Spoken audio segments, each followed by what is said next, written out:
Chair, thanks so much for being here tonight. It's good to see you. Good evening. Great to be on.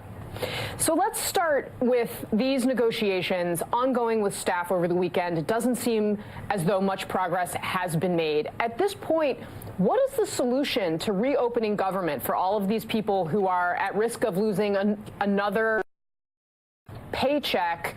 What can you do? Either you have to give or the president does, it seems. Well, we believe that it's totally inappropriate to hold 800,000 hardworking public servants hostage, and now increasingly millions of Americans who, for instance, will have their tax refunds delayed or have an inability to process Social Security payments and things of that nature as this unnecessary shutdown continues. And so our view is that we should reopen the parts of government that are completely non-controversial, beginning with the Treasury Department and the IRS, which we intend to do as early as Tuesday upon our return, and challenge Mitch McConnell and Senate Republicans simply to take yes for an answer. Because as you know, Casey, we are passing appropriations bills that the Senate Republicans have themselves already signed off on. We can't figure out what the problem is at this point. Fair enough to say it is unusual for a Democratic House to take up bills that had been actually mostly written under Republican control. Fair. However, we know that Mitch McConnell has already said he's not going to put it on the floor if the president's not going to sign off on it. We learned today the president's not going to sign off on this. So, again, how do we get out of this? Well, we've already begun to see cracks within the ranks on the Republican side over in the Senate. At least 2 Republican senators have said enough. We need to actually reopen the government and stop holding the American people hostage simply because Donald Trump wants a medieval border wall and is trying to force us to pay a $5 billion plus ransom note. We believe if we continue to move forward, do our job, highest priority, reopening the aspects of government that are non-controversial, and then with respect to the Department of Homeland Security, again, we're willing to pass a previously supported Republican Senate bill that would extend funding for the Department of Homeland Security through early to mid-February that will then give us the space to try to find common ground. That, to me, seems like a reasonable approach. That's what we intend to pursue this week. The president has said that he is considering declaring a national emergency and using that funding to try and start building the wall. Take a look at what he had to say about this, and then we'll talk about it. I may declare a national emergency dependent on what's going to happen over the next few days. They'll be having another meeting.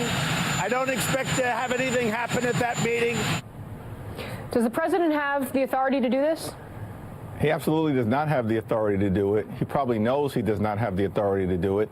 And it seems to me that to the extent there is a national emergency in the United States of America, it's because of the individual who's sitting at 1600 Pennsylvania Avenue. And so that is just a non-starter as it relates to a reasonable proposal. What's happening right now is that Donald Trump is looking for a presidential lifeline in order to get him out of a mess that he's created by proposing a 5th century solution in terms of this medieval border wall for a 21st century problem.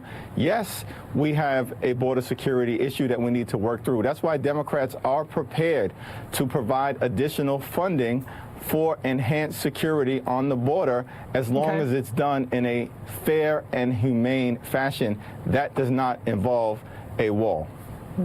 Congressman, let's switch gears. I want to ask you about one of your new freshman members, Rashida Tlaib of Michigan, was, I don't even want to say caught on camera, because it seems as though at the event multiple people were filming. She seemed very aware of what she was saying. We've showed our viewers, I'm not going to repeat what she said, but suffice to say that she was going to impeach President Trump. And the Washington Post wrote about this, that her vulgar remark laid bare the rift between a small number of members and a strong majority of the Democratic base who want to impeach Trump, and a Democratic leadership that clearly views this as premature and politically unwise. Do you think that Congresswoman Tlaib's remarks were wise or helpful? Well, I think there's increasing evidence that continues to emerge that something went very wrong in the context of the 2016 election. That's fundamentally what this is all about, where Russian spies likely colluded perhaps with high-level members of the Trump campaign, to sell out our democracy and artificially place someone at 1600 Pennsylvania Avenue. However, we have an ongoing investigation that we called for that is now being led by Special Counsel Bob Mueller. He's doing a tremendous job in running a fair and comprehensive investigation. And in my view, and I think this is the view of the vast majority of members of the House Democratic Caucus, we should let Mueller be Mueller, complete his investigation, and then we can determine, once he's issued his report, what is appropriate to do thereafter. But let me also say, it is unbelievable to me and many others that some critics of Rashida Tlaib on the right wing now want to lecture her and us, by extension, about language, when this is the same group. So you don't have a problem with what she said language-wise? Well, it's not language that I would use, but I'm trying to figure out why they have a problem with it when this is a president who used a sexual vulgarity on the eve of the election. They dismissed it. He's someone who has called African nations S-hole countries. They've dismissed it. He's someone who at a political rally down south called African-American football players SOBs. We know what the B word stands for. They dismissed it. And now this group really wants to lecture us when they've said, let Trump be Trump, but for some reason have a problem with Rashida being Rashida.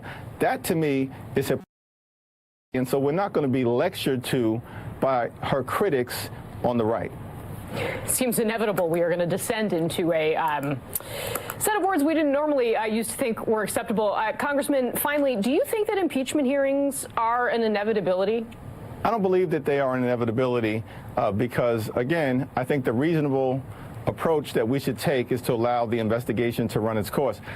As you know, Casey, we originally called for Jeff Sessions to recuse himself, and successfully he recused himself. We then called for Rod Rosenstein to appoint a special counsel, and he appointed a phenomenal American, Bob Mueller, to be that special counsel. And so now it seems that the reasonable thing to do is to allow this investigation to run its course and then see where we go from there. I do believe that we have to make sure that we conduct ourselves as a separate and co-equal branch of government and serve as a check and balance to an out-of-control executive. But as it relates to moving forward with the ultimate political death sentence, we need to wait to see what Bob Mueller has to say.